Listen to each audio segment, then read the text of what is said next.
الحمد لله وكفى وسلام على عباده الذين اصطفى أما بعد أعوذ بالله من الشيطان الرجيم بسم الله الرحمن الرحيم يا أيها الذين آمنوا آمنوا بالله ورسوله سبحان ربك رب العزة عما يصفون وسلام على المرسلين والحمد لله رب العالمين اللهم صل على سيدنا محمد وعلى آل سيدنا محمد وبارك وسلم اللهم صل على سيدنا محمد وعلى آل سيدنا محمد وبارك وسلم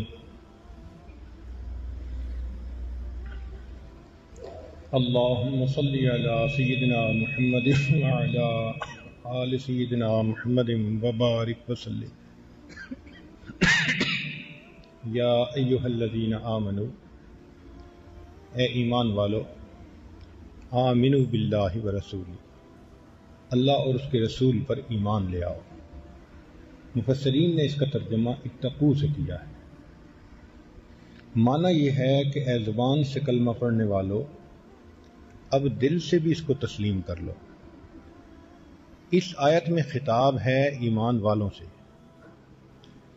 کافروں سے نہیں، منافقوں سے نہیں، مشرکوں سے نہیں۔ یہ نہیں کہا یا ایھا الذین کفروا، یا ایھا الذین اشرکوا، یا ایھا الذین نافقوا، نہیں، یا ایھا الذین آمنوا، اے وہ لوگو جو اللہ تعالیٰ اور اس کے رسول صلی اللہ علیہ وسلم کے حکموں کو ماننے کا اقرار کر چکے ہو، ان کو فرمایا آمنوا باللہ ورسولہ، اللہ اس کے رسول پر ایمان لے آؤ۔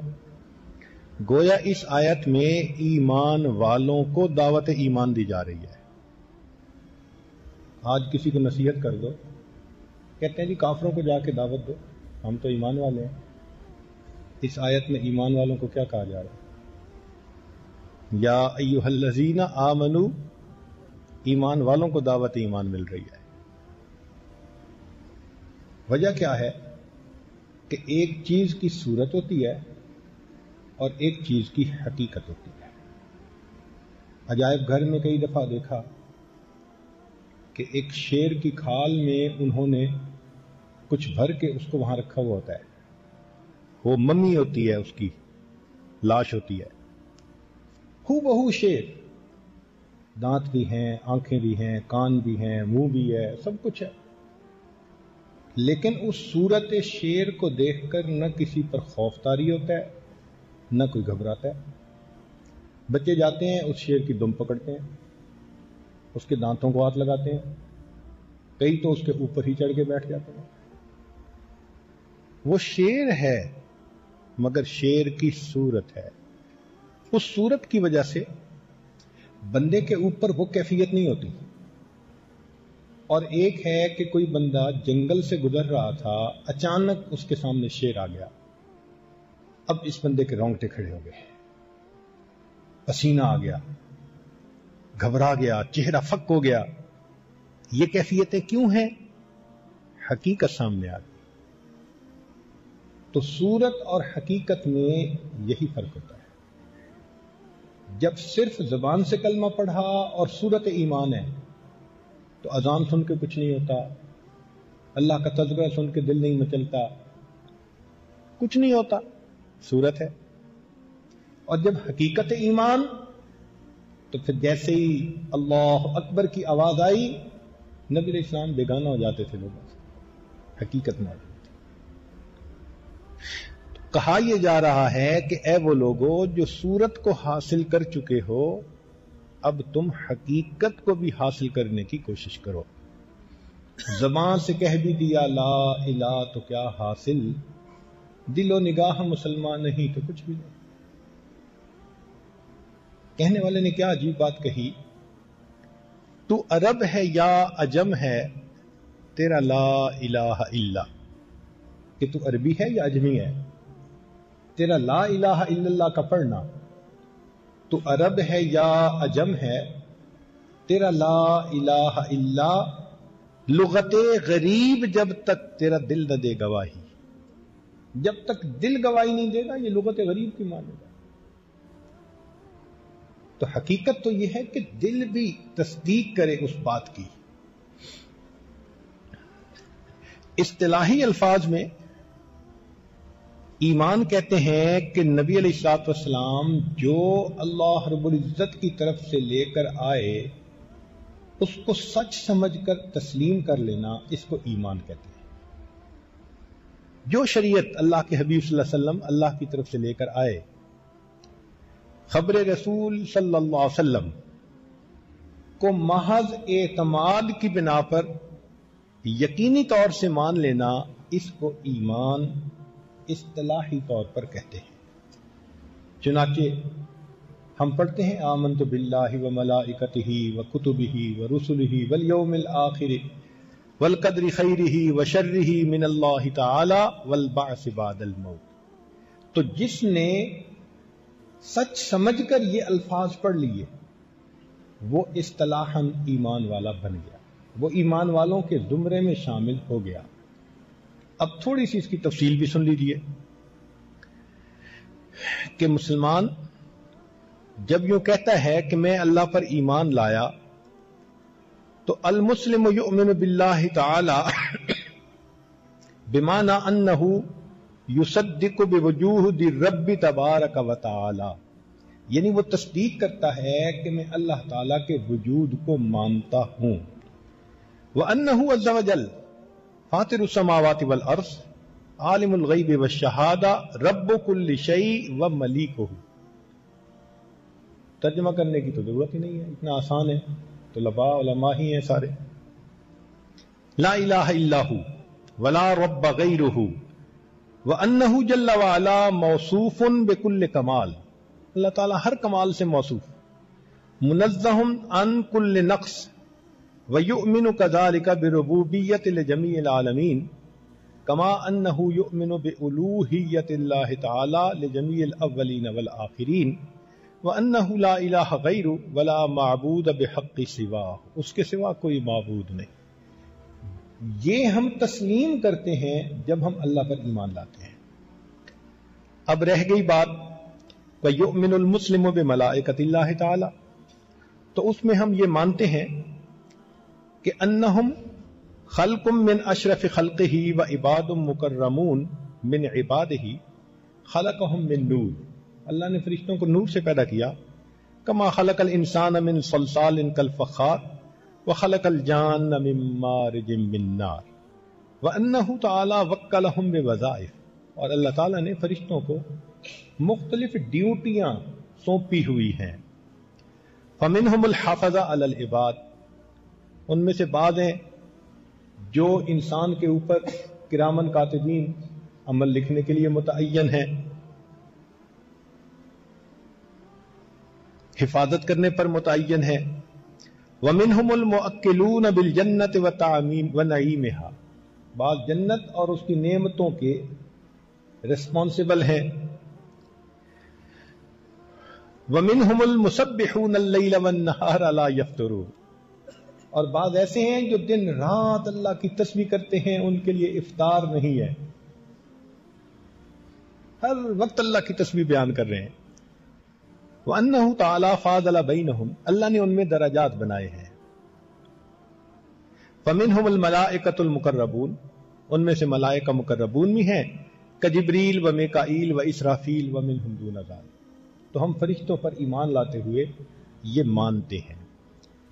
پھر ہم ایمان لاتے ہیں کتابوں کے اوپر، اور جتنے بھی انبیاء پر کتابیں نازل ہوئیں یا صحائف نازل ہوئے سب کو مانتے ہیں، مگر 4 کتابیں ہیں: القرآن الکریم المنزل علی نبینا محمد صلی اللہ علیہ وسلم، والتوراۃ المنزلۃ علی نبی اللہ موسیٰ علیہ السلام، والزبور المنزل علی نبی اللہ داود علیہ الصلاۃ والسلام، والانجیل المنزل علی عبد اللہ ورسولہ عیسیٰ علیہ الصلاۃ والسلام. لیکن ان چاروں کتابوں میں القرآن هو اعظم هذه الكتب والمهیمن علیہا والناسخ لجمیع شرائعها واحکامها. قرآن مجید نے پہلے والی تمام کتابوں کے احکام کو منسوخ کر دیا، یہ ناسخ بن کر آئی، اور جو شریعت لائی وہ ہمیشہ کے لیے اب قیامت تک باقی رہے گی. پھر ہم جب رسالت پر ایمان لاتے ہیں تو یؤمن المسلم بان اللہ تعالی قد اصطفى من الناس رسلا واوحی الیہم بشرعہ. اللہ تعالیٰ نے اپنے برگزیدہ بندوں میں سے انبیاء کو بھیجا، یہ اللہ کے چنے ہوئے بندے تھے، یہ چوزن پیپل تھے، اللہ تعالیٰ کے چنے ہوئے بندے. وَآہِدَ إِلَيْهِمْ بِإِبْلَاغِهِ لِقَطْعِ حُجَّةٍ النَّاسِ عَلَيْهِ، اور ان کو بھیجا کہ میرے پیغام کو لوگوں تک پہنچاؤ تاکہ قیامت کے دن ان کے اوپر حجت قائم ہو سکے. یہ کہہ ہی نہ سکے ہمیں تو کوئی ڈرانے والا نہیں آیا تھا، ما جاءنا نذیر، یہ بہانہ نہ بنا سکے. اللہ نے اپنے انبیاء کو بھیجا. وَأَرْسَلَهُمْ بِالْبَيِّنَاتِ وَالْهُدَى وَأَيَّدَهُمْ بِالْمُعْجِزَاتِ لِيُخْرِجُ النَّاسَ مِنَ الظُّلُمَاتِ إِلَى النُّورِ. چنانچہ پھر مومن ایمان لے آتا ہے قیامت کے دن کے اوپر. وَيُؤْمِنُ الْمُسْلِمُ بِأَنَّ لِهَذِهِ الْحَيَاةِ الدُّنْيَا سَاعَةً أَخِيرَةً تَنْتَهِي فِيهَا، اس دنیا کی ایک آخری دن ہے جب اس دنیا کو ختم کر دیا جائے گا. وَيَوْمًا آخِرَ لَيْسَ بَعْدَهُ مِنْ يَوْمٍ، اور ایسا دن اس کے بعد پھر اور کوئی دن نہیں ہے. تأتی الحیات الثانیۃ فی الدار الآخرہ. چنانچہ ہم قیامت کے دن پر ایمان رکھتے ہیں. اس دن وزن ہوگا اعمال کا، پل صراط سے گزرنا ہوگا، کچھ لوگ جنت میں جائیں گے اور کچھ لوگ جہنم میں جائیں گے. فمنہم شقی و سعید. پھر اس کے بعد ایمان لاتے ہیں وَيُؤْمِنُ كَذَلِكَ بِقَضَاءِ اللَّهِ وَقَدَرِهِ وَحِكْمَتِهِ وَمَشِيئَتِهِ، اللہ کی بنی ہوئی تقدیر پر، قضاء کے اوپر ایمان لاتے ہیں. وَأَنَّهُ تَعَالَى عَدْلٌ فِي قَضَائِهِ وَقَدَرِهِ حَكِيمٌ فِي تَصَرُّفِهِ وَتَدْبِيرِهِ وَأَنَّ حِكْمَتَهُ تَابِعَةٌ لِمَشِيئَتِهِ مَا شَاءَ اللَّهُ كَانَ وَمَا لَمْ يَشَاء لَمْ يَكُنْ وَلَا حَوْلَ وَلَا قُوَّةَ إِلَّا بِاللَّهِ. پھر قبر کے اوپر والبعث بعد الموت. وَيُؤْمِنُ الْمُسْلِمُ بِأَنَّ نَعِيمَ الْقَبْرِ وَعَذَابَهُ وَسُؤَالُ الْمَلَكَيْنِ فِيهِ حَقٌّ وَصِدْقٌ. یہ جو چیزیں ہیں ان کے اوپر ہم ایمان لائے. اس ایمان لانے پر ہم ایمان والوں کی فہرست میں شامل ہو گئے. اب ایمان ہے کیا؟ ذہن میں ایک سوال پیدا ہوتا ہے. دنیا دار الاسباب ہے اور اللہ تعالیٰ مسبب الاسباب ہے. اس کی حقیقت کو یوں سمجھنا چاہیے کہ جیسے آج کل کے زمانے میں ریموٹ کنٹرول چیزیں ہوتی ہیں، چیز کہیں چل رہی ہوتی ہے، چلانے والا کہیں ہوتا ہے. اس سے اس دنیا کے نظام کا سمجھنا بہت آسان کہ یہ دنیا کا نظام جو چل رہا ہے اس کا چلانے والا اس کائنات کا پروردگار ہے. ہم بچپن میں پتلیوں کا تماشا دیکھا کرتے تھے. اس زمانے میں یہ آج کل کی مصیبتیں نہیں تھیں. سب سے بڑی انجوائمنٹ بچوں کی یہی ہوتی تھی. شام کے وقت ایک مداری آتا تھا، سٹیج لگاتا تھا، پردہ ہوتا تھا، اور پردے کے پیچھے وہ بیٹھ کے آگے چھوٹے چھوٹے کھلونے نما پتلیاں ہوتی تھیں. وہ کھیلتی تھیں، لڑتی تھیں، بولتی تھیں، اور ہم حیران ہو کے ان کو دیکھتے تھے. اور ہمارے بڑے ہمیں سمجھاتے تھے کہ یہ جو چھوٹے چھوٹے کھلونے بھاگ رہے ہیں نا، یہ نہیں بول رہے، یہ پردے کے پیچھے وہ بول رہا ہے. اور ان کی تاریں دھاگے ہوتے تھے، وہ جس کو ہلاتا تھا وہ ہلنے لگ جاتی تھی، جس کو روکتا تھا وہ رک جاتی تھی. یہ پتلیوں کا تماشا تھا. تو ظاہر کی نظر یہ دیکھتی تھی کہ پتلیاں کھیل کھیل رہی ہیں. حقیقت کیا تھی کہ پردے کے پیچھے ایک قوت تھی جو ان کو یہ کھیل کھلا رہی تھی. یہی معاملہ اس دنیا کا ہے. اس معاملے کو سمجھنا بہت آسان. ہمارے گھر میں چھوٹی سی بچی ہے، نانا ہے، ہم اس کے لیے ایک ریموٹ کنٹرول گاڑی لے کے آئے. اب پہلے دن تو جب گاڑی چلتی تھی تو وہ حیران ہو کے دیکھتی تھی کہ یہ چل کیسے رہی ہے، لیکن جب اس نے اپنے ابو کو دیکھا کہ ہاتھ میں کچھ پکڑا ہوا ہے اور ان کی انگلیاں ہلتی ہیں تو گاڑی بھی ہلتی ہے، انگلیاں بند، وہ سمجھ گئی۔ اتنی چھوٹی سی بچی، اس نے ایک دن میں سمجھ لیا کہ گاڑی خود نہیں چل رہی، اس کا چلانے والا کوئی اور ہے۔ یہی ایمان ہے، ہم اتنے بڑے ہو کر کائنات کی اس حقیقت کو نہیں سمجھ پا رہے۔ چنانچہ ظاہر میں نظر آتے ہیں کہ یہ چیزیں ساری کی ساری یہاں پر عمل کر رہی ہیں، حقیقت یہ ہے کہ اللہ کی مرضی اور منشا یہاں چل رہی۔ یہ دنیا برتنوں کی، یہ اسباب جو ہے نا، یہ برتنوں کی مانند ہے۔ اللہ جس چیز میں چاہتے ہیں نفع ڈال دیتے ہیں بندے کے لیے، جس میں چاہتے ہیں بندے کے لیے نقصان ڈال دیتے ہیں۔ چیزیں اپنے اثرات کی خود مالک نہیں ہیں، یہ اللہ کی منشا ہے۔ تو سمجھدار آدمی جانتا ہے۔ ایک آدمی دیہاتی شہر میں آیا، اس نے بیسن کے اوپر ٹوٹی لگی ہوئی دیکھی، جب کھولی تو پانی آنے لگ گیا۔ اس نے سوچا بھئی دیہات میں پانی کی تکلیف ہوتی ہے، میں ٹوٹی خرید کے لے جاؤں۔ وہ بازار سے ٹوٹی خرید کے لے گیا، جا کے دیوار پر لگا دی۔ اب جب کھولتا تھا تو پانی نہیں آتا۔ تو کسی سمجھدار نے بتایا کہ اللہ کے بندے، ظاہر میں ٹوٹی پانی دے رہی تھی، پیچھے اس کے پمپ ہوتا ہے۔ تو بالکل یہی کہ ہماری ظاہر کی آنکھ سمجھتی ہے کہ یہ ٹوٹیاں پانی دے رہی ہیں دنیا میں، حقیقت میں اس کے پیچھے اللہ کی قدرت ہوتی ہے جو اس پورے کے پورے نظام کو چلا رہی ہوتی ہے۔ اسی لیے آخرت کے دن کو، قیامت کو اگر ہم آج تسلیم کر لیں گے تو یہ ہماری خوش نصیبی، اور جو نہیں کرے گا تو وہ بد نصیب انسان ہے۔ اس کی مثال ایسے ہے کہ ایک مرغی کا انڈا ہے اور اس میں بچہ بالکل تیار ہو چکا ہے، نکلنے کے قریب ہے۔ اب اس بچے کو اگر کوئی بتائے کہ جناب تم ان قریب ایک ایسی دنیا میں جاؤ گے، 6 فٹ کا انسان ہوگا اور 25-30 فٹ کے درخت ہوں گے اور 50-50 منزلہ بلڈنگ ہوں گی، گھر ہوں گے، مکان ہوں گے، پہاڑ ہوں گے، دریا ہوں گے، اور وہ مرغی کا بچہ کہے کہ اچھا میں ذرا دیکھتا ہوں یہ چیزیں کہاں ہیں، تو انڈے کے اندر رہتے ہوئے تو سمجھ میں نہیں آتی۔ اب انڈے سے جیسے ہی باہر نکلے گا، آنکھ سے دیکھے گا سب کچھ کہ نہیں دیکھے گا، سب کچھ نظر آ جائے گا۔ ہم اس وقت زمین اور آسمان کے انڈے میں بند ہیں، نہ جنت نظر آئے گی نہ جہنم نظر آئے گی، مگر اللہ کے پیارے حبیب صلی اللہ علیہ وسلم جو جنت اور جہنم کو دیکھ کر تشریف لائے، انہوں نے بتا دیا۔ ہم مان لیں گے تو ہماری خوش نصیبی، جو ماننے والے ہیں ان کی خوش نصیبی، اور جو نہیں مانیں گے جب اس دنیا کے انڈے سے باہر نکلیں گے تو مان لیں گے۔ فرعون نے مرتے ہوئے نہیں کہا تھا آمنت برب موسیٰ و ہارون؟ تو بڑے بڑے فرائض بھی مان لیتے ہیں موت کے وقت میں، مگر اس وقت کا ماننا کام نہیں آتا۔ خوش نصیبی یہ ہے کہ آج اس کو مانے۔ اس کی ایک اور مثال سن لیجیے۔ ایک مچھلی پانی میں تیر رہی تھی، اس نے گوشت کا ٹکڑا لٹکتا ہوا دیکھا، جی چاہا کہ میں کھا لوں، تو ساتھ اس کی بڑی مچھلی تھی، اس نے کہا خبردار اگر اس تو نے گوشت کے ٹکڑے کو کھایا، کیوں نہ کھاؤں؟ اس نے کہا کہ اس ٹکڑے کے ساتھ ایک لوہے کا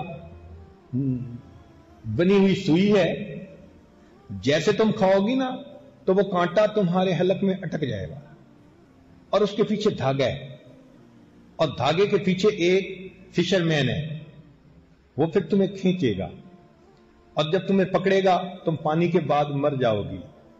وہ گھر لے کے جائے گا، بیوی کو کہے گا مچھلی پکڑ کے لایا، وہ پھر چھری پکڑے گی اور تمہارے چھوٹے چھوٹے ٹکڑے کرے گی، اور پھر تمہیں نمک مرچ لگا کے رکھے گی، اور جب اچھی طرح نمک مرچ اندر اتر جائے گا تو پھر تمہیں ابلتے تیل میں ڈالے گی، کباب بنائے گی، پھر کباب بنا کے وہ دسترخوان بچھائے گی، سارے گھر والوں کو بلائے گی، آج مچھلی پکی ہے، لوگ آئیں گے اور تمہارا ایک ایک بوٹی کا حصہ وہ منہ میں ڈالیں گے اور 32 دانتوں میں چبا کے کھائیں گے۔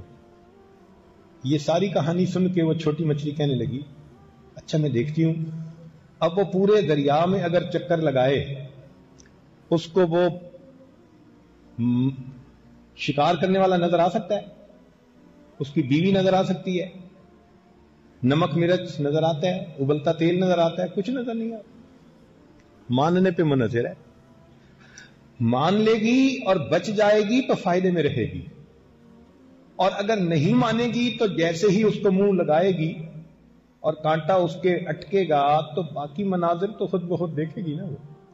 یہی انسان کا معاملہ ہے کہ نبی علیہ الصلوۃ والسلام نے آ کر بتا دیا کہ لوگوں، اللہ رب العزت نے ہمیں کچھ وقت کے لیے دنیا میں بھیجا ہے، یہاں پر ہم ہمیشہ رہنے نہیں آئے، یہ دار الامتحان ہے۔ نیکی کرو تاکہ جنت ٹھکانہ بنے، برائی کرو گے تو جہنم میں جاؤ گے۔ اب جو مان لے گا وہ خوش نصیب انسان، اور جو نہیں مانے گا تو جیسے ہی موت کا وقت آئے گا اس وقت آنکھیں کھل جائیں گی۔ اس کو ایمان کہتے ہیں۔ تو ہم دل میں یہ تسلیم کریں کہ یہ نظام اللہ کی منشا سے چل رہا ہے، چیزوں میں نفع اور نقصان اللہ تعالی ڈال دیتے ہیں، جو نیک بنتا ہے اللہ ماحول اس کے موافق بنا دیتے ہیں، جو برا بنتا ہے اللہ ماحول اس کے مخالف بنا دیتے ہیں۔ ماحول کو بنانا، چیزوں میں سے نفع اور نقصان کا نکالنا، یہ اللہ کے اختیار میں۔ ہمارا مشاہدہ ہے، دودھ پیتا ہے ایک بندہ اور موٹا ہو جاتا ہے، پہلوان صاحب۔ وہی دودھ پیتا ہے ایک بندہ اور فوڈ پوائزننگ ہو کے اس بندے کی ڈیتھ ہو جاتی ہے۔ تو اسی دودھ سے زندگی ملی اور اسی دودھ سے بندے کو موت ملی۔ تو یہ تو برتن ہے نا، جس کے اندر اللہ نے چاہا تو زندگی ڈال دی اور چاہا تو موت ڈال دی۔ یہی حقیقت سمجھ میں آ جائے، اس کی دلیل قرآن عظیم الشان میں سے۔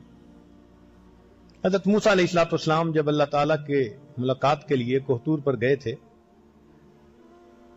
تو وہاں پوچھا گیا وما تلک بیمینک یا موسیٰ، اے موسیٰ علیہ السلام آپ کے ہاتھ میں کیا ہے؟ تو حضرت موسیٰ علیہ السلام نے فرمایا ہی عصای، یہ میرا عصا ہے، لاٹھی ہے۔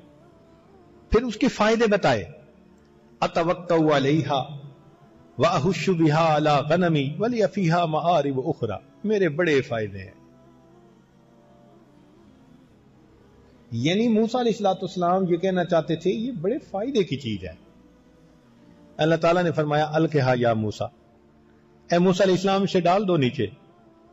جب نیچے ڈالا فَإِذَا هِيَ حَيَّةٌ تَسْعَىٰ، دوڑنے والا اژدہا، فَأَوْجَسَ فِي نَفْسِهِ خِیفَةً موسیٰ، موسیٰ علیہ السلام گھبرا گئے، ڈر گئے۔ جب گھبرا گئے تو اللہ تعالیٰ فرماتے ہیں لا تخف، ڈر نہیں، خذھا ولا تخف، اسے پکڑ لیجئے، ڈرو نہیں، سنعیدھا سیرتھا الاولی، ہم اسے دوبارہ وہی سیرت عطا کر دیں گے۔ ہاتھ لگانے سے وہ پھر لاٹھی بن گئی۔ اب یہاں کوئی کرتب دکھانا مقصد نہیں تھا، صرف ایک لیسن دینا مقصد تھا۔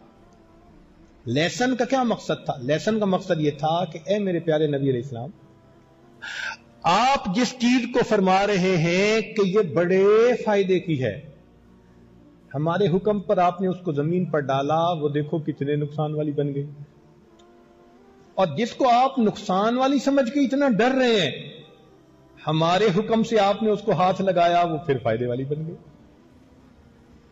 تو درس دینا یہ تھا، سبق یہ سکھانا تھا کہ چیزوں میں نفع اور نقصان ان کا ذاتی نہیں ہوتا۔ ہم چاہتے ہیں تو چیزوں میں نفع ڈال دیتے ہیں، ہم چاہتے ہیں چیزوں میں نقصان ڈال دیتے ہیں۔ ہم عزت کے نقشوں سے ذلت نکال دیتے ہیں اور ذلت کے نقشوں سے عزت نکال دیتے ہیں۔ اس کو ایمان کہتے ہیں کہ یہ بات سمجھ میں آ جائے۔ چنانچہ سیدنا موسیٰ علیہ السلام بیمار ہوئے تو ان کو فرمان ہوا کہ جائیے فلاں درخت کے پتے کھا لیجئے، استعمال کر لیے، شفا ہوئی۔ پھر کافی عرصے کے بعد دوبارہ پھر وہی بیماری ہوئی، اب جا کے جب پتے استعمال کیے تو فائدہ نہیں، تو عرض کیا یا اللہ پتے تو کھا لیے، فائدہ نہیں ہو رہا. فرمایا میرے پیارے کلیم، ان پتوں میں نقص جو ہے نا شفا نہیں تھی، وہ تو ہم نے اس وقت ان پتوں میں شفا رکھ دی تھی. اور واقعی ایسا ہوتا ہے، اللہ تعالی شفا رکھ دیتے ہیں. تو یہ ایمان کہلاتا ہے کہ انسان چیزوں پر یقین کرنے کی بجائے اپنے پروردگار پر یقین کرے. وہ چاہے تو نفع رکھ دے، وہ چاہے تو نقصان. ایک آدمی نے کمرہ کھولا، آگے سانپ کھڑا تھا جیسے کاٹنے کے لیے تیار. اس نے ڈر کے مارے دروازہ وہیں بند کر دیا. 1 منٹ کے بعد اس کمرے کی چھت نیچے آ گری. اللہ نے سانپ کو ذریعہ بنایا اس کی زندگی کے بچنے کا. اگر سانپ نہ ہوتا سامنے، کمرے کے اندر جاتا، اوپر سے چھت گرتی تو مر جاتا. اللہ نے سانپ کو ذریعہ بنا دیا. برات جا رہی ہے، ایک آدمی نیچے کہنے لگا بڑی گرمی ہے، میں چھت پہ بیٹھتا ہوں. لو جی، وہ بس کی چھت پہ بیٹھ گیا. اللہ کی شان، بس روڈ پہ ٹریول کر رہی ہے، اوپر ایک چیل نے سانپ پکڑا ہوا ہے اور اڑ رہی تھی. اچانک اس کے پاؤں سے جو سانپ سلپ ہوا اس بندے کے اوپر گرا، اس نے کاٹا، بندہ وہیں مر گیا. ادھر اس بندے کے لیے سانپ موت کا سبب بن رہا ہے، ادھر اس بندے کے لیے سانپ زندگی کا سبب بن رہا ہے. یہ اسباب ہیں. اللہ انہی کے ذریعے سے زندگی دے سکتے ہیں، انہی کے ذریعے سے انسان کو موت دے سکتے ہیں. یہ برتن ہیں، برتنوں کی مانند ہے. ایک مرتبہ ہمیں عجیب تجربہ ہوا. ہمارے یہاں مہد کے بچے کچھ کھیتی باڑی کرتے ہیں، تو کوئی 8 ایکڑ کا رقبہ تھا اندازاً. سوچا ہم اس میں نا کھیرا لگاتے ہیں، کیوکمبر لگاتے ہیں. مگر اس میں 6 ایکڑ تو زمین بالکل تیار، اور 2 ایکڑ زمین پر چاول لگے ہوئے تھے، منجی لگی ہوئی تھی، اور اس کے کاٹنے میں دیر ہو گئی تو اس میں پانی کھڑا کرنا پڑتا ہے. اب وہ خشکی نہیں ہو رہی، تو 6 ایکڑ کے اوپر ہم نے کھیرا لگا دیا. 2 ایکڑ کو دیکھتے تو دل دکھتا کہ یہ فصل تو لیٹ ہو گئی. دعائیں روز مانگتے کہ یہ پانی خشک ہو جائے. پانی اپنے حساب سے خشک ہوتا ہے. اب جو 6 ایکڑ کی فصل تھی وہ نکلنی بھی شروع ہو گئی، اور وہ جو 2 ایکڑ تھی وہ ابھی خشکی نہیں ہو رہی کہ اس میں بیج ڈال سکیں. ہمارے بچے کہنے لگے جی 6 ایکڑ لگانا تھا تو وہ تو 4 ہی ایکڑ لگا، 2 ایکڑ تو نہ بن سکے، پانی کھڑا ہے. ہم نے کہا اللہ کو منظور. لو جی، جو کھیرا نکل پڑا، جرمینیٹ کر گیا، اس نے بڑھنا شروع کر دیا. جب کوئی مہینہ 20 دن گزر گئے تو جو پانی والی زمین تھی نا، اس کا پانی بھی آہستہ آہستہ خشک ہوتے ہوتے وہ تروتر والی کنڈیشن پر آ گئی. انہوں نے ادھر بھی بیج ڈال دیا. اب وہ بیج جرمینیٹ ہو تو گیا لیکن بڑھ نہیں رہا تھا. یہ جو 4 یا 6 ایکڑ ساتھ تھے وہ پھل لینے کو آ گیا، اور جو ادھر والے 2 ایکڑ تھے وہ بڑھ ہی نہیں رہتے، چھوٹے چھوٹے. سب بچے سمجھنے لگے کہ اب یہ جو 2 ایکڑ ہیں یہ پھل ہمارا ضائع، فصل ضائع. میں نے ان کو بٹھا کے کہا کہ دیکھو، ہم مکلف ہیں کوشش کرنے کے، معاملات اللہ کے اختیار میں ہیں. تو ان کے سر پہ جو پریشر تھا نا وہ ختم ہو گیا، ریلیکس ہو گئے. مگر اللہ کی عجیب شان دیکھو کہ جب ہمارے یہ 4-6 ایکڑ والا کھیرا تیار ہوا نا تو مارکیٹ کے اندر جو پرائس تھی وہ ڈاؤن ٹو ارتھ. اتنی فصل نکل رہی ہے مگر پیسہ ہی نہیں مل رہا. پوری بوری 100 روپے کی، 100 روپیہ بوری. اللہ اکبر. اب وہ حیران، یا اللہ، جس فصل کو دیکھ کے تعجب کرتے تھے، جس فصل کو دیکھ کے خوشیاں مناتے تھے، جس فصل پہ اتنا بھروسہ کر رکھا تھا کہ بڑی انکم ہوگی، وہاں 100 روپیہ بوری، نکلا ہی کچھ نہیں. خیر جی، بچوں کے اوپر تو شدید مایوسی کی کنڈیشن. 1 مہینہ اسی طرح گزر گیا. جب ادھر کی فصل ختم ہو گئی نا 7 والی 6 ایکڑ والی, وہ جو رکی ہوئی فصل تھی اس نے بڑھنا شروع کر دیا.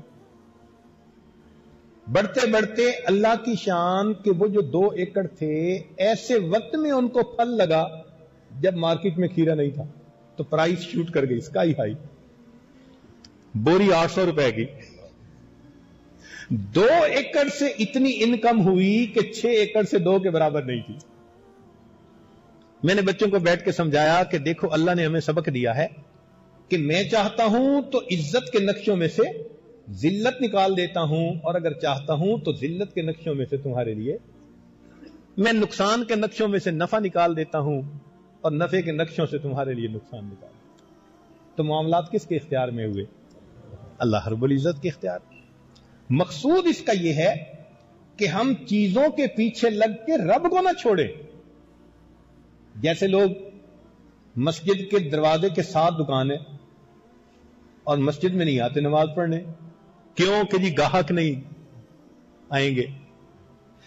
اب اس بندے کو خدا کے رزق دینے پر یقین نہیں ہے, دکانداری پر رزق زیادہ ہے. اس کا دکان اس کے لیے بت بنا ہوا ہے. اگر اس کا ایمان صحیح ہوتا یہ نماز کے وقت کام کو روک کر پہلے اللہ کی نماز ادا کرتا. تو مقصود کہنے کا یہ ہے کہ جب چیزوں پہ یقین ہوتا ہے تو انسان اعمال سے محروم ہو جاتا ہے, اور جب ایمان قوی ہوتا ہے تو پھر چیزیں اس کا راستے میں رکاوٹ نہیں بن سکتی. سبق یہی دینا ہے اس میں کہ چیزوں پہ بھروسہ کرنے کی بجائے اپنے رب پہ بھروسہ کرو. سیدنا امیر معاویہ رضی اللہ عنہ نے خط لکھا عائشہ صدیقہ رضی اللہ تعالی عنہا کو کہ آپ ام المومنین ہیں, نصیحت فرمائیے. انہوں نے نصیحت میں خط لکھا مگر نصیحت کرنے کا حق ادا کر دیا. فرمایا کہ اگر تم اللہ کو راضی کرو گے تو جو بندے تم سے ناراض ہوں گے اللہ خود بخود ان کے دل میں تمہاری محبت ڈال دیں گے, اور اگر اللہ کو ناراض کر کے لوگوں کو خوش کرو گے اللہ ان لوگوں کے دلوں میں تمہاری نفرت ڈال دیں گے. تو اللہ کی کاسٹ پر بندوں کو تم راضی مت کرتے پھرو. ایمان کی اہمیت کو سمجھیں. ہر چیز کو چھوڑ سکتے ہیں, خدا کو نہیں چھوڑ سکتے. یہی ایمان ہے. آنکھ کچھ اور دیکھتی ہے, یہی تو مومن اور کافر کا فرق ہے. کافر کی زندگی مشاہدے کی زندگی, مومن کی زندگی ایمان کی زندگی. اس کو اللہ کے وعدوں پہ بھروسہ ہوتا ہے. کافر کو اگر سود ملتا ہے تو وہ خوش ہوتا ہے میرا پیسہ بڑھ گیا. مومن سمجھتا ہے کہ میں زکات دے تو رہا ہوں لیکن یہ پیسہ جا نہیں رہا, اس کے بدلے پتہ نہیں کتنا آ رہا ہے. یہ مشاہدے کا اور غائب کا فرق ہوتا ہے. مومن کو یقین ہوتا ہے اللہ کے وعدوں پر. اس لیے کافر کی زندگی نظر کی زندگی اور مومن کی زندگی خبر کی زندگی. جب کسی پیشنٹ کو ہاسپٹل میں لے جاتے ہیں نا اور کہتے ہیں جی اس کو بخار ہے, تو وہ جو ڈاکٹر ہوتا ہے نا وہ اس کی مختلف وجوہات لکھ دیتا ہے. ان وجوہات کو کہتے ہیں ڈفرینشل ریزن. بھئی بخار ہے, وائرس سے بھی بخار ہو سکتا ہے, بیکٹیریا سے بھی بخار ہو سکتا ہے, ملیریا سے بھی بخار ہو سکتا ہے, مختلف ریزن ہو سکتی ہیں. اس کے بعد وہ کہتا ہے کہ ٹیسٹ کرو بخار ہے کیوں. جب بلڈ ٹیسٹ لیا جاتا ہے نا سب صحیح تشخیص ہوتی ہے, ڈائیگنوز ہوتا ہے کہ یہ تو ملیریا تھا. اس کو ڈیفینیٹ ریزن کہتے ہیں. تو گویا ریزن 2 طرح کی ہوئی, ایک ڈفرینشل امکانی وجوہات اور ایک ڈیفینیٹ ریزن. نظر جو دیکھتی ہے نا وہ امکانات کو دیکھ رہی ہوتی ہے, اور دین جو بتا رہا ہوتا ہے وہ ڈیفینیٹ چیز کو بتا رہا ہے. یہی فرق ہے. اس لیے مشاہدے کی زندگی گزارنے والے موت کے وقت افسوس کر رہے ہوتے ہیں, اور ایمان کی زندگی گزارنے والے موت کے وقت کہتے ہیں فزت ورب الکعبہ, رب کعبہ کی قسم میں کامیاب ہو گیا. تو مومن اپنے دل کی آنکھ سے دیکھتا ہے کہ مجھے اعمال سے کامیابی نصیب ہوگی. مشاہدات کے تذکروں سے یقین بگڑتا ہے، غیب کے تذکروں سے یقین بنتا ہے. اس لیے اس کی دعوت دینی چاہیے، تذکرے کرنے چاہیے گھر میں. مردوں کو چاہیے گھر میں بچوں اور عورتوں کے سامنے ان باتوں کو کھولا کریں کہ ہم اللہ پر ایمان لانے والے لوگ ہیں، ہماری زندگی کا سیٹ اپ ڈفرنٹ ہے کفار سے. کبھی ایک نہیں ہو سکتا. ہم اپنے ایمان کے اوپر ہر حال میں قائم رہنے والے ہیں. اسی لیے مومن کو کوئی بھی حالات آتے ہیں وہ اللہ کی طرف رجوع کرتا ہے. مومن کی مثال چھوٹے بچے کی مانند ہے. چھوٹے بچے کو کوئی چیز ملے تو ماں کی طرف توجہ، اس کو کوئی چوٹ لگے ماں کی طرف، کوئی خوش ہو کے دیکھے تو ماں کی طرف، کوئی دھمکائے تو ماں کی طرف. مومن کا بھی یہی سلسلہ. خوشی ملے تو اللہ کا شکر ادا کیا، غم ملے تو اللہ سے اس کی پناہ مانگی. ہر حال میں مومن کا رجوع اللہ رب العزت کی طرف ہوتا ہے.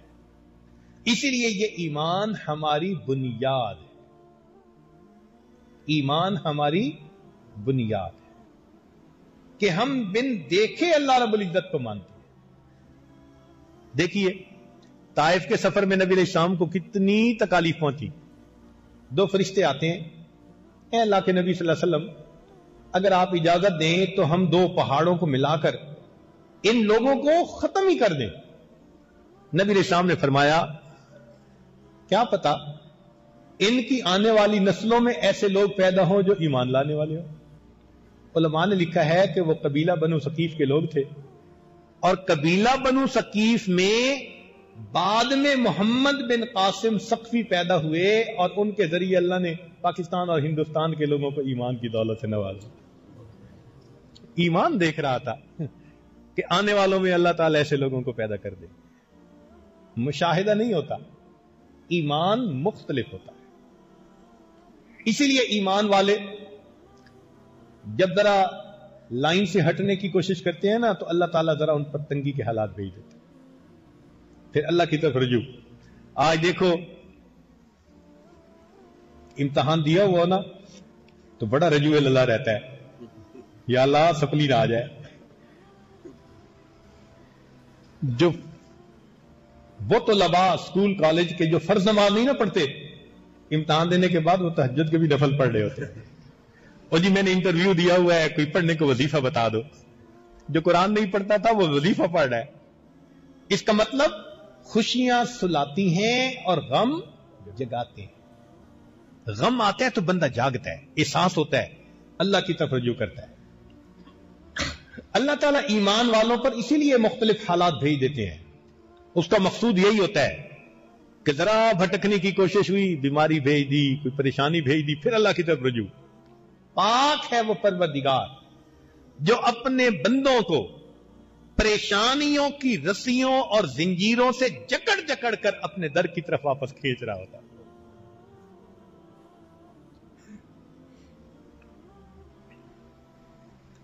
ایک عورت جیسے پریگننٹ ہوتی ہے تو اس کو قے آتی ہے. اب اس کی قے اس بات کی نشاندہی ہے کہ اس کے جسم میں کچھ بن رہا ہے.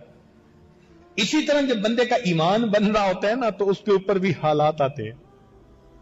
یہ تکالیف کا آنا، پریشانیوں کا آنا، مصیبت کا آنا، یہ اس بات کی دلیل ہوتی ہے وہ مالک درجے بڑھا رہا ہے، وہ دینا چاہتا ہے. مومن کو کبھی بھی مایوس نہیں ہونا چاہیے، بھائی اتنا سمجھ میں رکھنا چاہیے کہ مصیبت اللہ کی طرف سے ہے، اس کے ہٹانے کے لیے بھی رجوع اللہ کی طرف کرنا ہے.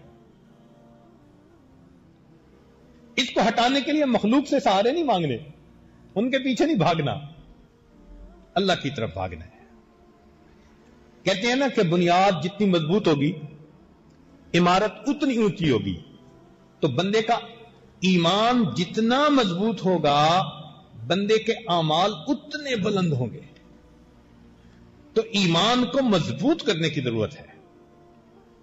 ساور اللہ عنہ فرماتے تھے تعلمنا الایمان ثم تعلمنا القرآن، ہم نے پہلے ایمان سیکھا، اس کے بعد ہم نے قرآن سیکھا۔ تو ایمان سیکھنے کی چیز ہے، اور وہی سیکھنے کے لیے آپ یہاں آئے بیٹھے ہیں۔ یہاں آنے کا مقصود اور منشا ایمان کا سیکھنا، اس کا بڑھانا، ایمان پر چمک کا لانا، یہ قیمتی چیز ہے۔ اب یہاں سوال پیدا ہوتا ہے کہ ایمان سیکھنے کے ذرائع کیا ہیں؟ کیونکہ اہم چیز ہے اور اس کے بارے میں بتایا جا رہا ہے، تو امید ہے کہ آپ دل کے کانوں سے سنیں گے۔ ایمان سیکھنے کے 4 ذرائع ہیں۔ پہلا ذریعہ قدرت کی نشانیوں میں غور کرنا۔ یہ جو ہمارے ارد گرد ایک جہان پھیلا ہوا ہے، ذرا اس پر غور کریں، تمہیں اللہ کی نشانیاں نظر آئیں گی۔ اللہ تعالیٰ ارشاد فرماتے ہیں سنریہم آیاتنا فی الآفاق وفی انفسہم حتی یتبین لہم انہ الحق، ہم عنقریب ان کو اپنی نشانیاں دکھائیں گے، آفاق میں بھی یعنی باہر کے جہان میں بھی، وفی انفسہم اور ان کے اندر کا جہان من کی دنیا میں بھی، حتی یتبین لہم انہ الحق، حتیٰ کہ ان پر واضح ہو جائے گا، کھل جائے گا کہ حق کیا ہے۔ تو انسان اگر عبرت کی نظر ڈالے تو دائیں بائیں آگے پیچھے ہر طرف ہمیں اللہ کی نشانیاں نظر آتی ہیں۔ اسی کو کسی نے کہا کوئی تو ہے جو نظام ہستی چلا رہا ہے وہی خدا ہے۔ کوئی تو ہے جو نظام ہستی چلا رہا ہے وہی خدا ہے، دکھائی بھی جو نہ دے نظر بھی جو آ رہا ہے وہی خدا ہے، نظر بھی رکھے سماعتیں بھی وہ جان لیتا ہے نیتیں بھی، جو خانہ لاشعور میں جگمگا رہا ہے وہی خدا ہے۔ تلاش اس کو نہ کر بتوں میں، تلاش اس کو نہ کر بتوں میں، وہ ہے بدلتی ہوئی رتوں میں، جو دن کو رات اور رات کو دن بنا رہا ہے وہی خدا ہے۔ اگر ہم غور کریں تو ہمیں اللہ رب العزت کی نشانیاں ہر طرف نظر آ سکتی ہیں۔ اس لیے قرآن مجید نے یہ نہیں کہا کہ آنکھیں بند کرو، الم ترا کیا دیکھا تو نے، الم ترو کیا دیکھا تم لوگوں نے، انظرو دیکھو، فانظر شریعت کہتی ہے آنکھیں کھولو ذرا دیکھو، تمہیں اللہ کے جلوے نظر آئیں گے۔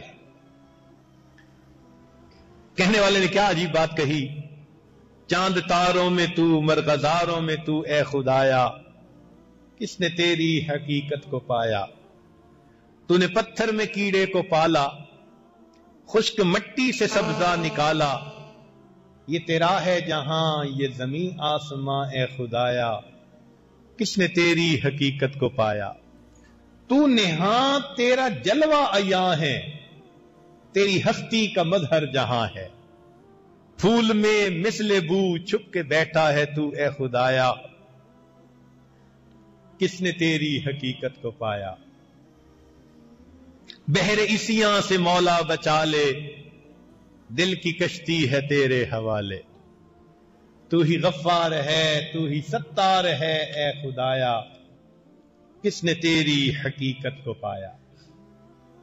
تو یہ ایمان سیکھنے کا پہلا ذریعہ۔ اس لیے ابراہیم علیہ السلام کا واقعہ قرآن مجید میں ہے، ستاروں کو دیکھا تو کہا ھذا ربی، جب چاند نکل آیا تو فرمانے لگے کہ یہ ان سے بڑا، تو خدا تو بڑا ہی ہو سکتا ہے، ھذا ربی۔ پھر سورج نکل آیا، فلما رأى الشمس باذغة، جب چمکدار سورج کو دیکھا قال ھذا ربی ھذا اکبر، یہ ہے میرا رب، یہ بڑا ہے سب سے بڑا۔ فلما افلت، جب وہ بھی غریب ہو گیا، کہنے لگے غروب ہونے والا خدا نہیں ہو سکتا۔ تو دیکھو قدرت کی نشانیوں پہ انسان غور کرے تو پہنچتا ہے کہ یہ چیزیں خدا نہیں، ان کا پیدا کرنے والا خدا ہے۔ دوسرا ذریعہ ایمان سیکھنے کا انبیاء کرام کے واقعات۔ قرآن مجید میں انبیاء کرام کے واقعات اللہ رب العزت نے بیان فرمائے۔ ایک تو یہ تھا کہ ایمان والے ان واقعات سے سبق سیکھیں، اور ایک یہ تھا کہ اللہ کے پیارے حبیب صلی اللہ علیہ وسلم کو تسلی بھی ہو جائے، سکون ہو جائے دل کو، کیونکہ دل غمزدہ ہوتا تھا کفار کی باتوں سے۔ اللہ فرماتے ہیں وَكُلًّا نَقُصُّ عَلَيْكَ مِنْ أَنْبَاءِ الرُّسُلِ مَا نُثَبِّتُ بِهِ فُؤَادَكَ۔ اسی لیے ریفرنس دیا جاتا تھا اِنَّا أَوْحَيْنَا إِلَيْكَ كَمَا أَوْحَيْنَا إِلَى نُوحٍ وَالنَّبِيِّينَ مِن بَعْدِهِ۔ اے میرے محبوب، ہم نے آپ کی طرف قرآن نازل کیا جیسا کہ ہم نے اپنے احکام نوح علیہ السلام پر نازل کیا۔ تو دیکھو پچھلا ریفرنس دیا گیا نا، فرمایا اِنَّا أَرْسَلْنَا إِلَيْكُمْ رَسُولًا شَاهِدًا عَلَيْكُمْ كَمَا أَرْسَلْنَا إِلَى فِرْعَوْنَ رَسُولًا۔ جیسے فرعون کی طرف موسیٰ علیہ السلام کو بھیجا، تمہاری طرف ہم نے ان کو بھیجا۔ تو پچھلے ریفرنس دیے سمجھانے کے لیے، دل کی تسلی کے لیے۔ چنانچہ آپ اگر غور کریں تو حضرت یوسف علیہ السلام کا واقعہ ہمارے سبق سیکھنے کے لیے کافی ہے۔ چھوٹی عمر ہے، جن کو اپنا سمجھا جاتا ہے بھائی، انہوں نے تو کنویں میں ڈال دیا، کنویں سے نکلے تو بکتے پھرے معمولی قیمت کے اوپر، اور پہنچے بھی تو ایک جگہ خادم اور غلام بنے۔ اب جو بندہ پردیس میں ہو، غلام کی اس کی حیثیت ہو، تو اس کی تو ظاہر کی زندگی کسی کام کی نہیں نہ ہوتی، مگر اللہ تعالیٰ یہاں سمجھانا چاہتے ہیں کہ دیکھو اکیلے ہیں، نہ رشتہ دار، نہ ماں باپ، نہ برادری، نہ وطن اپنا، نہ کوئی جان پہچان کرنے والا، کوئی اپنا نہیں، لیکن کچھ چیزیں ان کے پاس اپنی تھی۔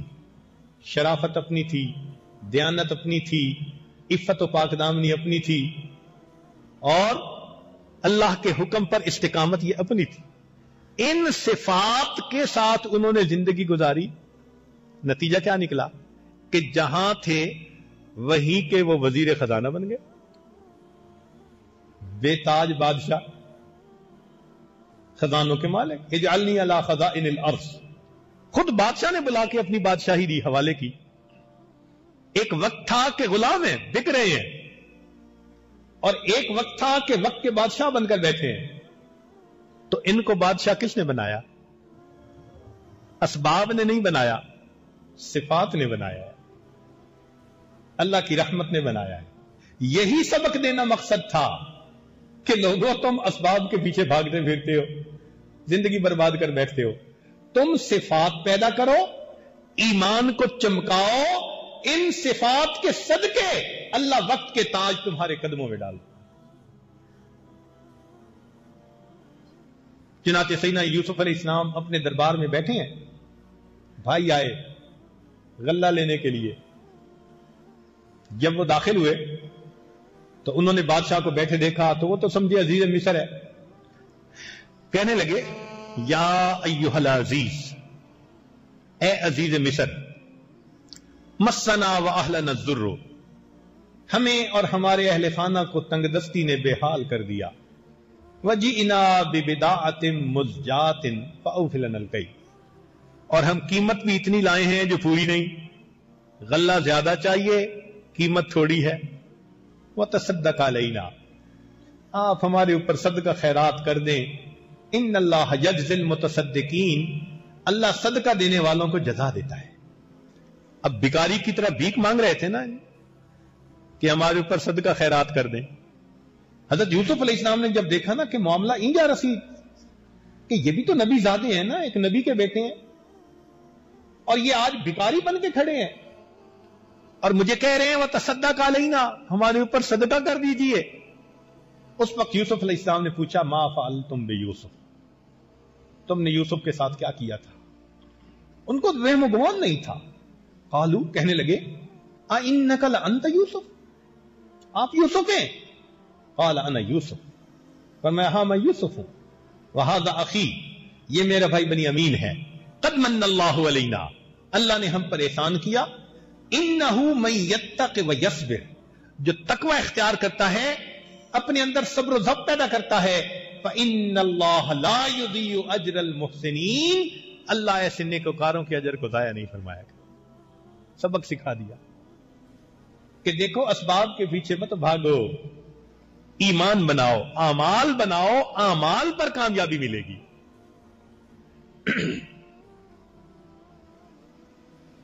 حضرت ابراہیم علیہ السلام کو دیکھیے، تنے تنہا ہے، اکیلے، ساری سلطنت کے لوگ مخالف، بادشاہ وقت بھی مخالف ہے، آگ میں ڈالنے کے پروگرام بنا لیے، لیکن حضرت ابراہیم علیہ السلام ڈٹے رہے اللہ کے وعدے پر کہ میں اللہ کے ساتھ کسی کو شریک نہیں بنا سکتا۔ نتیجہ کیا ہوا کہ اللہ رب العزت نے ان کے لیے دنیا کی آگ کو ٹھنڈا فرما دیا، قلنا یا نار کونی بردم و سلاما علی ابراہیم، اور جب اس میں کامیاب ہوئے تو اللہ فرماتے ہیں کہ ہم نے ابن ابراہیم علیہ السلام کو آزمایا، وَإِذِ ابْتَلَىٰ إِبْرَاهِيمَ رَبُّهُ بِكَلِمَاتٍ، اور آزمایا ابراہیم علیہ السلام کو اس کے رب نے چند باتوں میں، فَأَتَمَّهُنَّ، وہ کامیاب، ہماری زبان میں اس کا ترجمہ بنتا ہے فَأَتَمَّهُنَّ، 100%، 100%، 100% مارک۔ پھر اللہ کیا فرماتے ہیں؟ قال انی جاعلک للناس اماما، اے میرے ابراہیم میں تجھے انسانوں کا امام بناتا ہوں۔ غور کرنے کی بات ہے، جو اکیلے تھے، ساری مخلوق اس وقت مخالف تھی، وہ اللہ کے حکم پر ڈٹے رہتے ہیں، ایک ایسا وقت آتا ہے اللہ اس اکیلے کو فرماتے ہیں میں تجھے انسانوں کا امام بناتا ہوں۔ آج دیکھو یہودی، عیسائی، مسلمان، دنیا کے تینوں مذاہب کے لوگ ابراہیم علیہ السلام کا احترام کرتے ہیں، ان کو اپنا سچا پیغمبر مانتے ہیں۔ اللہ نے انسانوں کا امام بنا دیا نا۔ سبق ہے ہمارے لیے، ہم بھی اگر اعمال پر جمے رہیں گے، دین پر جمے رہیں گے، ظاہر کے حالات جو بھی ہیں، نتیجہ کیا نکلے گا؟ بالآخر اللہ تعالی ہمارے حق میں فیصلہ۔ آج ذرا سی بات کو، چھوٹی چھوٹی چیزوں پر انسان خدا کا در چھوڑ کر مخلوق کے در پہ بھاگتا ہے۔ ذرا سی کوئی بات ہوتی ہے نا، جو در سب سے پہلے چھوٹتا ہے وہ خدا کا در۔ سنیے، ایک دوست فون کرتا ہے دوسرے کو، یار مسجد نہیں آئے، وہ بس کچھ کاروباری پریشانی تھی تو آج میں آ نہیں سکا۔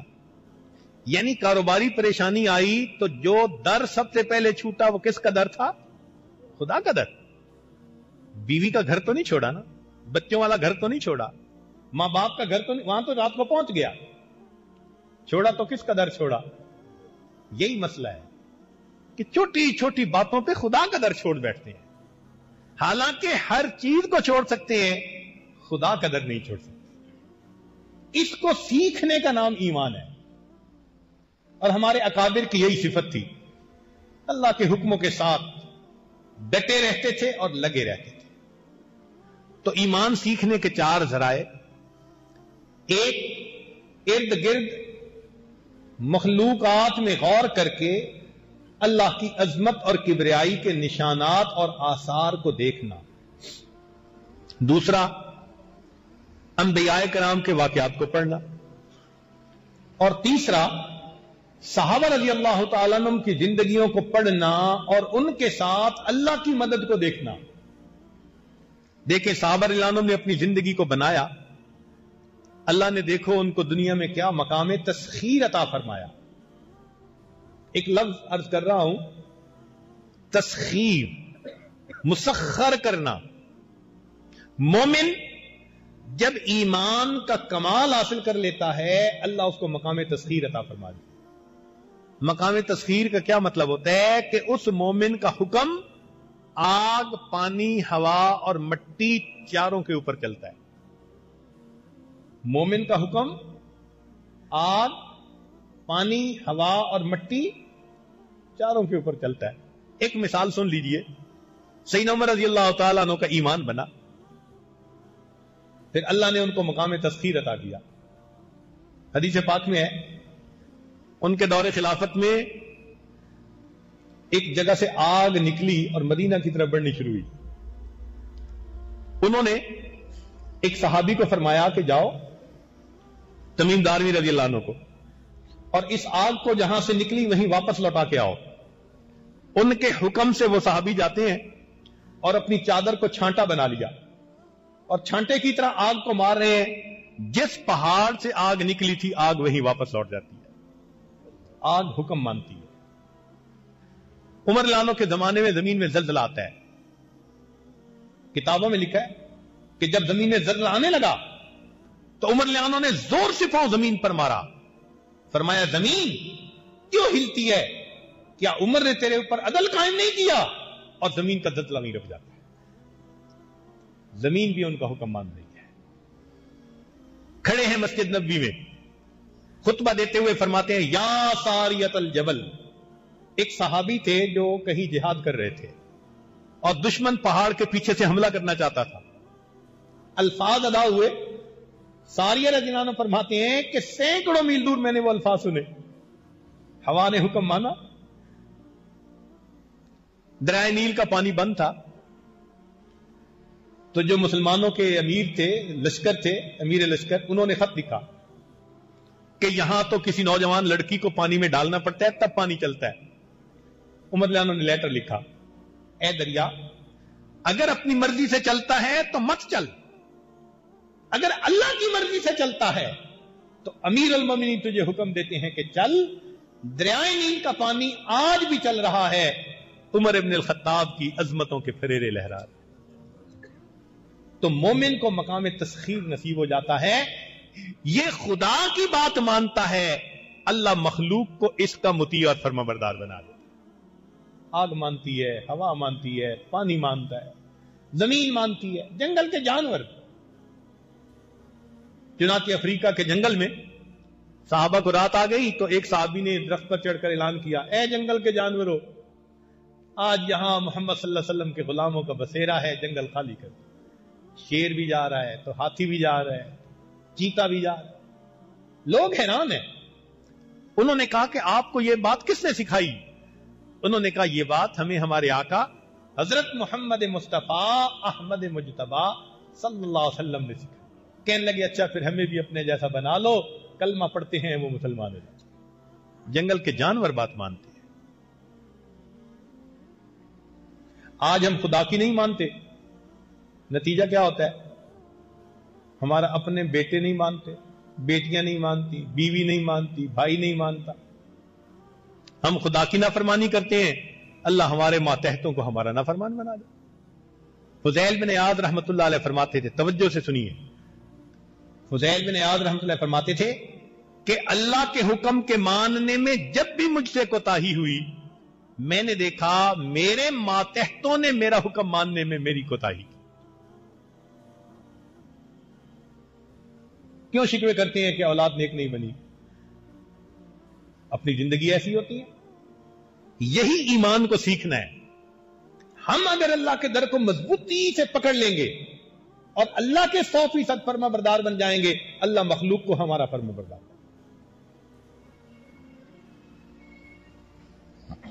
تو ایک ذریعہ قدرت کی نشانیوں میں غور کرنا، دوسرا ذریعہ انبیاء کرام کے واقعات کو غور سے پڑھنا اور ان سے سبق سیکھنا، تیسرا ذریعہ صحابہ رضی اللہ عنہم کے ساتھ اللہ کی مدد کے واقعات.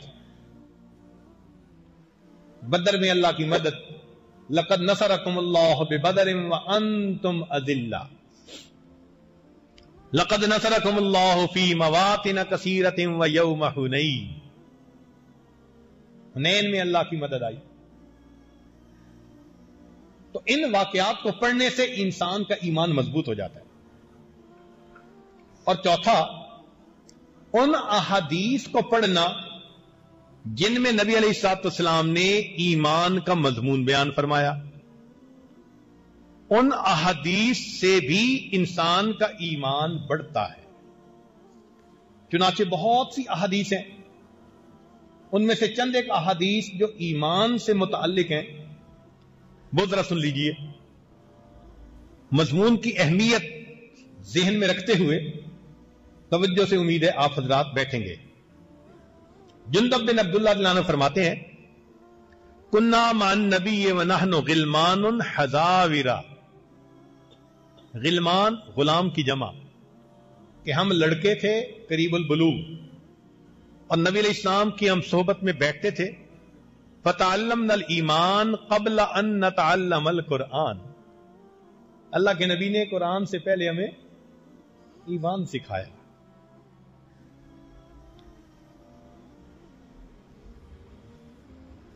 اب مومن ہوتا کون ہے؟ نبی علیہ السلام نے حجت الوداع کے موقع پر چند ڈیفینیشنز بتائیں. جیسے ہوتا ہے نا کسی چیز کو ڈیفائن کرنا، تو ڈیفینیشن بتائیں. فرمایا مسلمان کون ہوتا ہے؟ من المسلم، المسلم من سلم المسلمون من لسانہ و یدہ. مسلمان وہ ہوتا ہے جس کے قول اور فعل سے دوسرے مسلمان سلامتی میں ہوں، ان کی جانیں، ان کے مال، ان کی عزت آبرو سلامتی میں ہو، وہ مسلمان ہوتا ہے. پھر فرمایا والمؤمن، اور مومن کون ہوتا ہے؟ من امنہ الناس علی اموالہم وانفسہم. مومن وہ ہوتا ہے کہ جس سے لوگوں کی جانیں اور مال امن میں ہو. آج دوسروں کی جانیں محفوظ ہیں ہم سے، دوسروں کے مال محفوظ ہیں ہم سے. سوچیں اگر نہیں تو ایمان کہاں گیا؟ مومن کی ڈیفینیشن، مومن وہ ہوتا ہے کہ جس سے لوگوں کے مال اور ان کی جانیں سلامتی میں ہوتی ہیں، محفوظ ہوتی ہیں. پھر نبی علیہ السلام نے فرمایا والمہاجر من ہاجر من الخطایا والذنوب. مہاجر وہ ہوتا ہے جو خطاؤں اور گناہوں سے ہجرت کر جائے. والمجاہد من جاہد نفسہ فی طاعت اللہ. اور مجاہد وہ ہوتا ہے جو اللہ کی اطاعت کے معاملے میں نفس کے خلاف مجاہدہ کرے.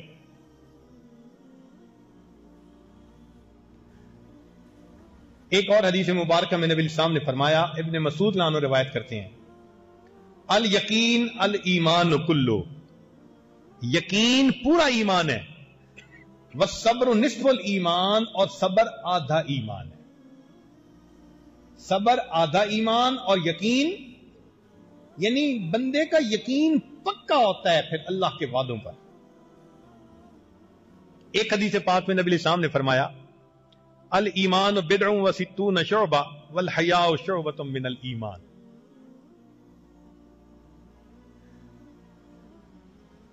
حیا بھی ایمان کا ایک شعبہ ہے.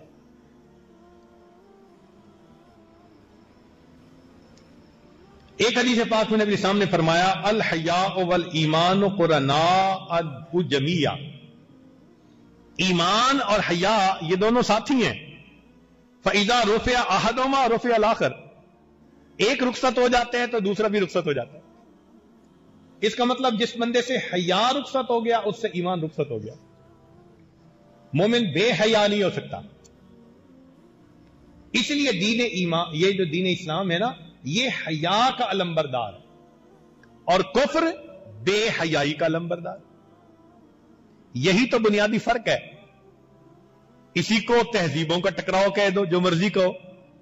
ہم حیا کے امین ہیں، کفر بے حیائی کا پرچار کرتا ہے. نبی علیہ السلام نے دیکھا مر رسول اللہ صلی اللہ علیہ وسلم علی رجل من الانصار وهو یعظ اخاه فی الحیا. نبی علیہ السلام گزر رہے تھے، انصار کے ایک بندے کو دیکھا کہ اپنے بھائی کو حیا کی تلقین نصیحت کر رہا تھا. فقال رسول اللہ، نبی علیہ السلام نے ارشاد فرمایا دعہ، اس کو چھوڑ دو.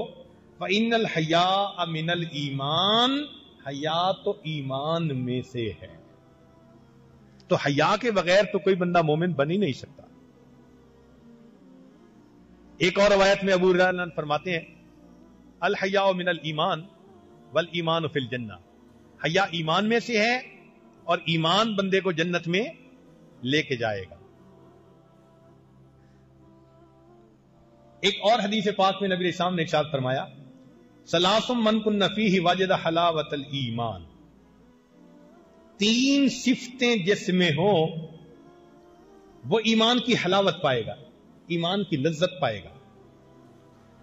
من کان اللہ ورسولہ احب الیہ مما سواہما، اللہ اور اس کے رسول اس کو دنیا کی باقی ہر چیز سے زیادہ محبوب ہو۔ ومن احب عبدا لا يحبه الا للہ، اور اگر وہ کسی بندے سے محبت کرے تو اللہ ہی کے لیے محبت کرے۔ ومن یکرہ ان یعود فی الکفر، اور وہ بندہ کفر کی طرف لوٹنا ایسے محسوس کرے جیسے کہ آگ کے اندر ڈالا جانا اس کو محسوس ہوتا ہے۔ تین باتیں جس کے اندر ہوں گی اس کو ایمان کی حلاوت ملے گی۔ نبی علیہ السلام نے فرمایا ذاق طعم الایمان، اس بندے نے ایمان کی لذت کو چکھ لیا۔ من رضی باللہ ربا، جو اس بات پہ راضی ہو گیا کہ اللہ میرا رب ہے، وبمحمد رسولا، اور محمد صلی اللہ علیہ وسلم میرے رسول، جو اس بات پہ راضی ہو گیا اس نے ایمان کی حلاوت کو چکھ لیا۔ ایک اور حدیث پاک میں ہے ثلاث من جمعہن فقد جمع الایمان، جس بندے میں تین صفتیں جمع ہو جائیں اس میں ایمان جمع ہو جاتا ہے۔ الانصاف من نفسک، ایک ہوتا ہے انصاف اپنی جی سے، یعنی اپنے من میں انصاف کرے وہ ہر ایک کے ساتھ۔ وبذل السلام للعالم، پورے جہان میں سلام کو پھیلائے۔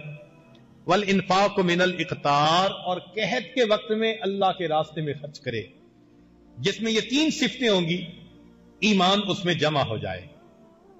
اور ایک حدیث پاک میں نبی علیہ السلام نے اس کو اور کھولا من احب للہ وابغض للہ وآتا للہ ومنع للہ فقد استکمل الایمان، جو دے اللہ کے لیے نہ دے اللہ کے لیے، اگر محبت کرے اللہ کے لیے بغض رکھے اللہ کے لیے، اس بندے نے اپنے ایمان کو مکمل کر دیا، ہر کام اللہ کے لیے کرے۔ حضرت مولانا یعقوب نورانی رحمۃ اللہ علیہ، ایک شاگرد بہت بدتمیزی کر رہا تھا تو اس کو سمجھاتے سمجھاتے تھک گئے تھے، تو ایک دن حضرت نے سوچا اس کی ذرا ٹھکائی کریں، تو جوتا اٹھایا اس کو لگانے کے لیے، وہ کہنے لگا حضرت اللہ کے لیے مجھے معاف کر دے۔ مان لگے اللہ کے لیے ہی تو تجھے مار رہا ہوں۔ یہ ہمارے بزرگوں کا ایمان ہوتا تھا، اتنا کامل کہ ہر کام اللہ کے لیے کرتے تھے، ہر کام اللہ کے لیے۔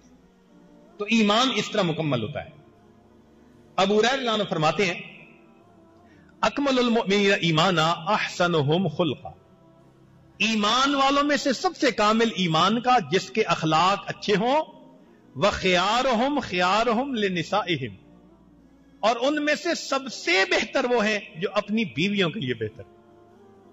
یہ فرمان ہے اللہ کے پیارے حبیب صلی اللہ علیہ وسلم کا۔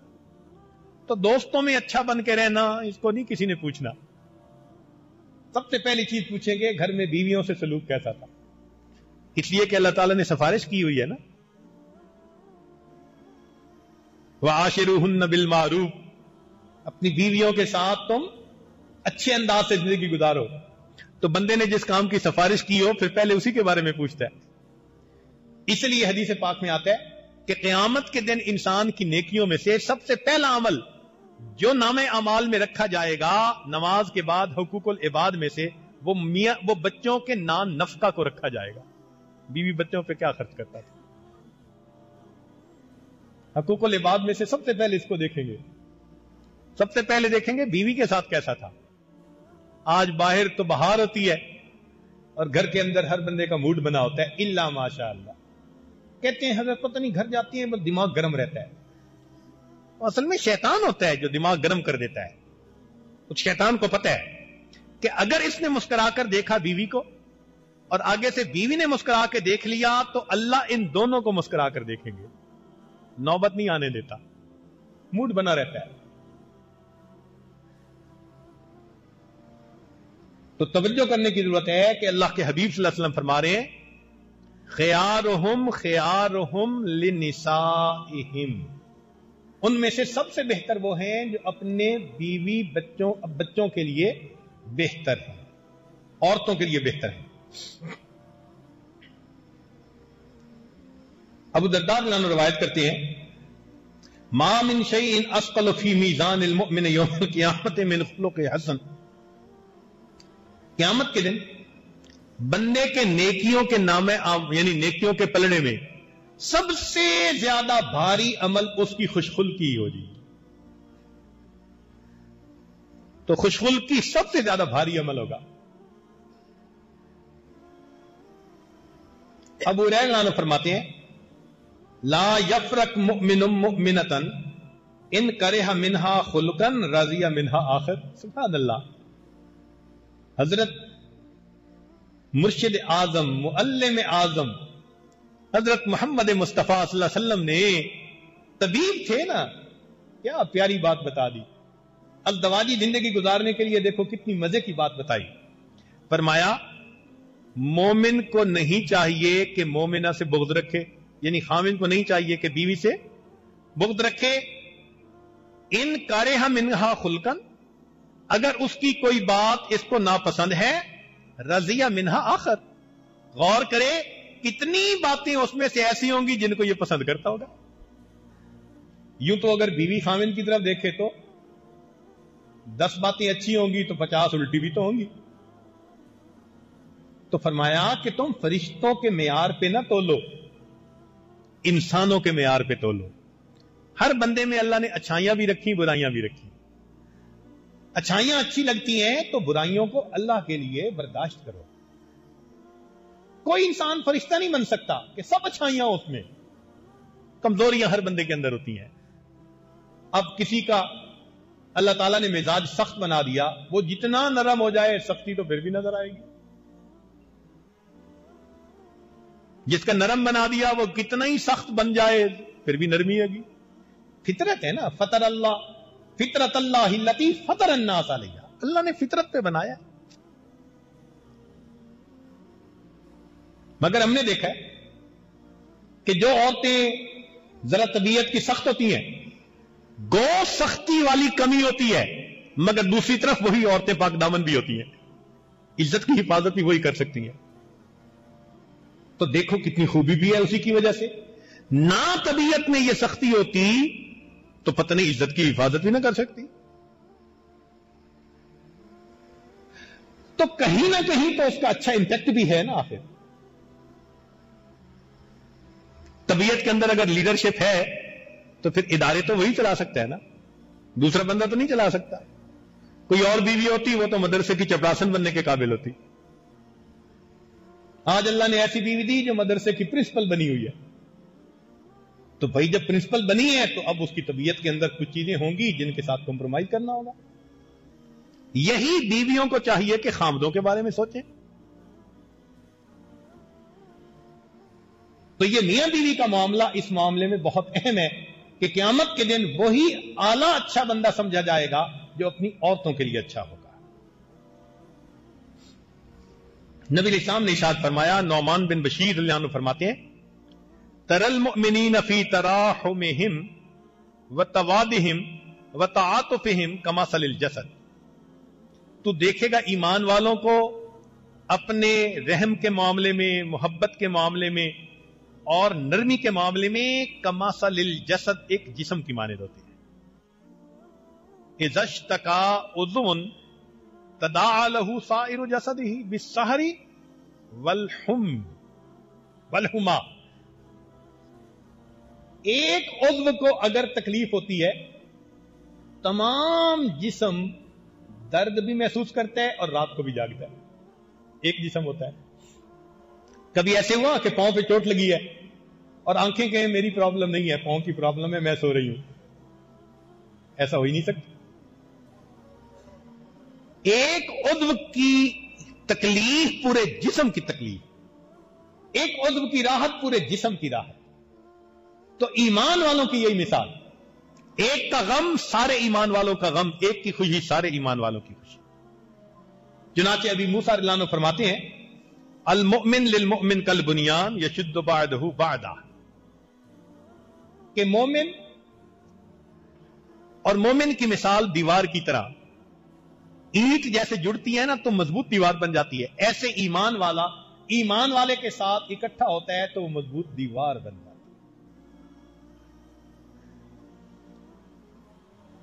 ابو ہریرہ نے فرماتے ہیں من کان یؤمن باللہ والیوم الاخر فلیقل خیرا او لیصمت، جو اللہ پر اور قیامت کے دن اللہ کے ساتھ ملنے پر یقین رکھتا ہے اس کو چاہیے کہ بولے تو اچھا بولے ورنہ چپ رہے۔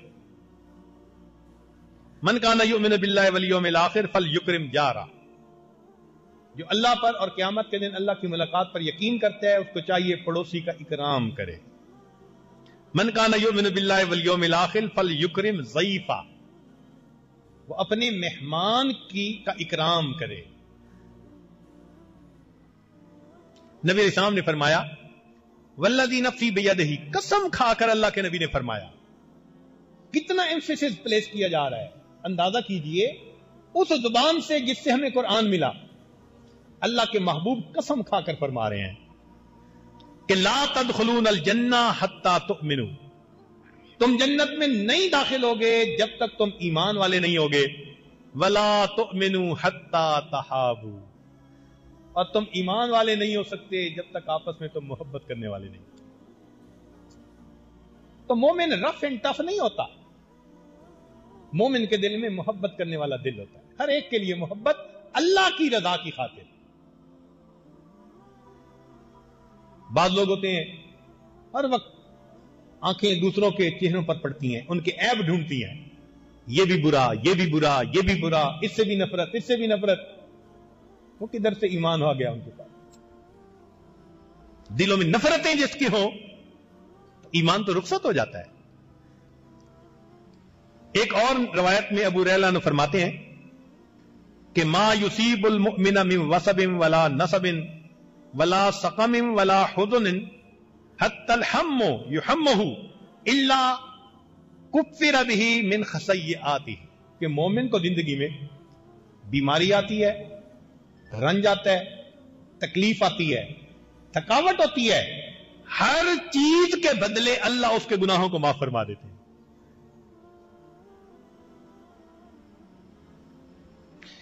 اللہ اکبر کبیرہ۔ نبی علیہ السلام نے فرمایا من صام رمضان ایمانا و احتسابا غفر له ما تقدم من ذنبه، کہ جس نے روزے رکھے ایمان اور احتساب کے ساتھ اللہ اس کے پچھلے سب گناہوں کو معاف کر دیتا ہے۔ من قام لیلۃ القدر ایمانا و احتسابا غفر له ما تقدم من ذنبه، جو لیلۃ القدر میں کھڑا ہوا اللہ کی عبادت کے لیے اس کے پچھلے سب گناہوں کو معاف کر دیا۔ صہیب رومی رضی اللہ عنہ فرماتے ہیں کہ نبی علیہ السلام نے ارشاد فرمایا عجبا لامر المومن، مومن کا معاملہ بھی عجیب ہے، ان امرہ کلہ خیر ولیس ذلک لأحد الا للمؤمن ان اصابته سراء شکر فکان خیر اللہ، کہ مومن کا معاملہ دوسروں سے مختلف ہے، خوشی پہنچتی ہے اور وہ خوشی پر شکر ادا کر دے تو اس پر اس کو اجر مل جاتا ہے، اور اگر اس کو کوئی تکلیف پہنچے اور یہ تکلیف پر صبر کر لے تو اس کو اجر مل جاتا ہے، خوشی میں بھی اجر اور تنگی میں بھی اجر۔ تو مومن کا معاملہ تو مزے، ہر طرف اجر ہی اجر۔ اور بعض لوگ ہوں گے جن کو اللہ تعالیٰ ڈبل اجر دیں گے، ثلاثۃ لہم اجران، 3 طرح کے بندوں کو ڈبل اجر ملے گا۔ ایک وہ بندہ جو اہل کتاب میں سے تھا اور اپنے پہلے نبی پر ایمان لاتا تھا، پھر وہ نبی علیہ السلام پر ایمان لایا تو ڈبل اجر ملا۔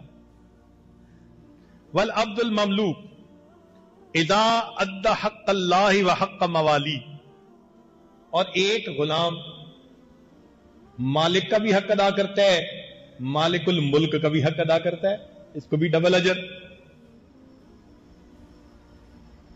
اور وہ جس کے پاس بیٹی تھی فأدبها فأحسن تأديبها وعلمها فأحسن تعليمها ثم آتقها فتزوجها فله اجران، اچھی تعلیم دیتا ہے، تربیت کرتا ہے، اس کا نکاح کر دیتا ہے، اس عمل پر بھی اللہ اس کو ایک اجر عطا فرمائے، ڈبل اجر۔ ویڈیو کے نیچے سبسکرائب کے بٹن پہ کلک کریں، بیل کے آئیکن پہ کلک کیجئے۔